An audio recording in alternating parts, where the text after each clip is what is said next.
जंगल में इस बार सूरज आग उगल रहा था। सारे पक्षी प्यास और भूख से बेहाल थे। रानो चिड़िया का पुराना घोंसला भी तेज हवाओं से टूट चुका था।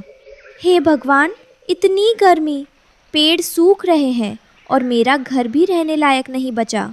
अगर जल्द ही कुछ नहीं किया तो अगले तूफान में मैं कहाँ जाऊंगी?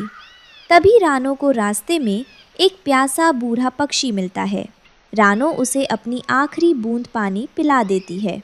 बेटी, तुम्हारी दयालुता ने मेरा दिल जीत लिया। ये लो, एक चमकता हुआ जादुई बीज।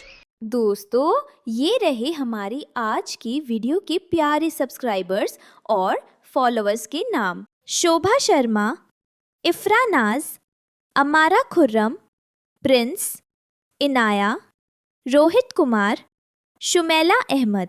और जो नहीं चुने गए, चिंता मत करो, अगली बार तुम भी बन सकते हो जंगल के सुपरस्टार। दोस्तों, अगर आप भी चाहते हैं मैं आपका नाम अपनी कहानी में लूं, तो देर किस बात की, जल्दी से कमेंट करके अपना नाम हमें भेजें। इसे अपनी सूखी जमीन पर बो देना और प्रेम से सींचना। ये तुम्हें वो सब देगा जिसकी तुम्हें जरूरत है। हरिया तोता और हरियाली तोती के पास खाने का भंडार था, लेकिन वे किसी की मदद नहीं करते थे। वे दूर से रानो को बीज बोते हुए देख रहे थे।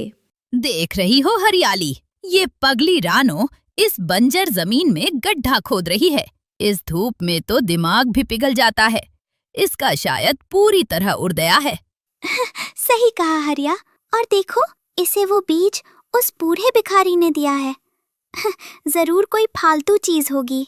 रानो को लगता है कि वो इस सूखे में खेती कर लेगी। कितनी मूर्ख है। रानो ने जैसे ही बीज को पानी दिया, जमीन फटने लगी। पलक झपकते ही वहां एक विशाल सुनहरी बेल उगाई और उस पर एक कमरे के आकार का विशाल तरबूज लग गया।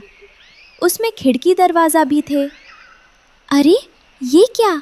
इतना बड़ा तरबूज! और इसकी खुशबू तो शहद जैसी है। हरिया तोता, हरियाली, कलुआ कौआ और गोरी कवि एक साथ बैठे हैं। सबकी नजरें रानो के उस विशाल तरबूज वाले घर पर है। भाई हरिया, तुमने देखा? रानो तो महल में रह रही है। सुना है उस तरबूज के अंदर कभी गर्मी नहीं लगती और खाने की भी कमी नहीं है। मुझे तो विश्वास ही नहीं हो रहा। रानो जैसी मामूली चिड़िया के पास इतना सुंदर घर। कलुआ, हमें कुछ करना होगा। वो घर तो हमारे जैसे ऊंचे खानदान के पक्षियों के पास होना चाहिए। चिंता मत करो, मेरे पास एक योजना है। हम रानो को डराकर भगा देंगे या फिर उसे लालच देंगे। रानो ने केवल अपने लिए घर नहीं बनाया, बल्कि उसने बेल की और सेवा की। अब वहाँ छोटे छोटे सैकड़ों तरबूज उगाए थे, जिनमें मीठा रस भरा था। आओ भाइयों, आओ बहनों, जिसे भी भूख लगी है, यहाँ आकर पेट भर लो। ये जादुई फल सबके लिए है। जंगल के बाकी छोटे पक्षी रानो की तारीफ कर रहे थे। अरे रानो बहन, कैसी हो? हमने सोचा कि तुम अकेली हो, तो हम सब मिलकर तुम्हारी मदद करने आए हैं। हाँ रानो, देखो, हम तुम्हारे लिए सुरक्षा का प्रस्ताव लाए हैं। ये इलाका असुरक्षित है। तुम ये घर हमें दे दो, हम इसकी रखवाली करेंगे और तुम आराम करना। धन्यवाद भैया, पर मुझे सुरक्षा की ज़रूरत नहीं। ये घर जादुई है और सबकी मदद के लिए है। रात के अंधेरे में हरिया और कलुआ दबे पांव रानो के खेत में घुसते हैं। वे जादुई बीज चुराना चाहते हैं। जल्दी करो, वो बड़ा वाला तरबूज काटना शुरू करो। अगर हम इसे यहाँ से ले गए तो हम राजा की तरह रहेंगे। वे अपनी चोंच से तरबूज को काटने की कोशिश करते हैं, लेकिन तरबूज पत्थर जैसा सख्त हो जाता है। उनकी चोंच में चोट लग जाती है। आह, मेरी चोंच! ये तरबूज है या पहाड़? तरबूज के पत्थर जैसा सख्त होते ही कलुआ कौआ और हरिया तोता दर्द से कराहने लगे। उनकी चोट से खून टपक रहा था। उफ, मेरी चोंच की हड्डी टूट गई शायद। ये साधारण फल नहीं है। इसमें रानो ने कोई काला जादू कर रखा है। जल्दी यहाँ से भागो, इससे पहले कि रानो जाग जाए और अपनी जादुई बेलों से हमें यहीं दफन कर दे। हमें निकलना होगा।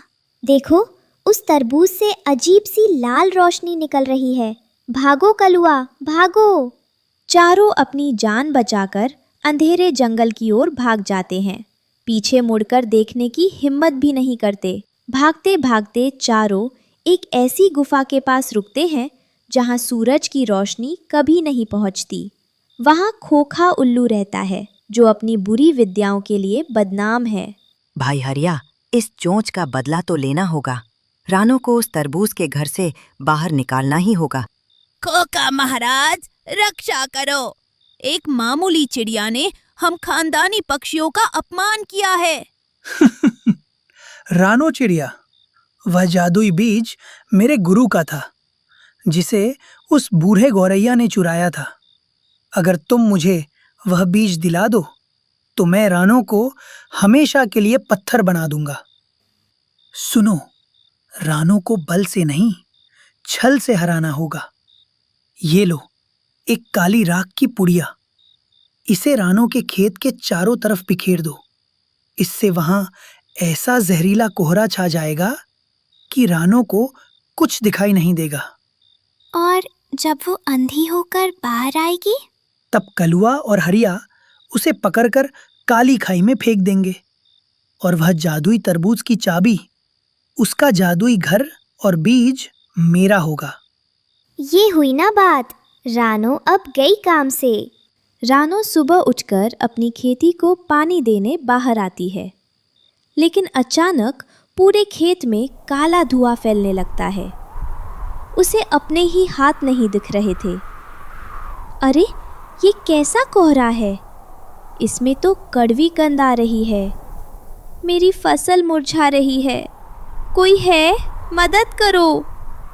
कोहरे के बीच से हरिया और कलुआ नकाब पहनकर रानो की ओर बढ़ते हैं। रानो बहन, डरो मत, हम राजा के सिपाही हैं। जंगल में आग लग गई है, जल्दी हमारे साथ आओ वरना तुम जल जाओगी। सिपाही?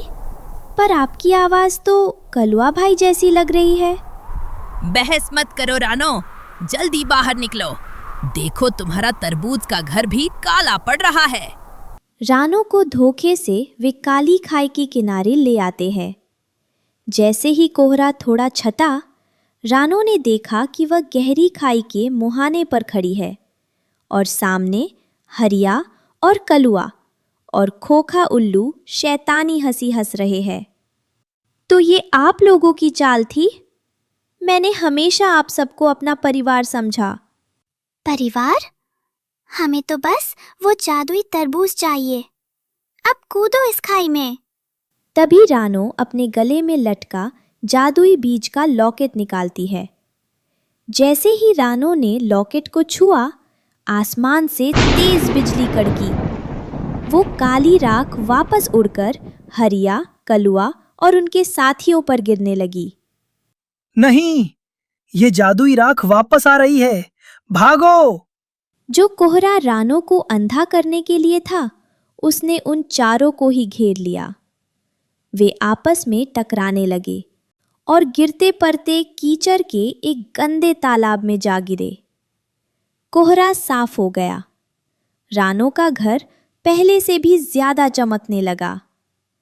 हरिया और कलुआ की टोली अब कीचड़ में सनी हुई बदबू मार रही थी। लालच का कोहरा थोड़े समय के लिए आंखों पर पर्दा डाल सकता है, लेकिन सच्चाई का सूरज उसे हमेशा के लिए मिटा देता है।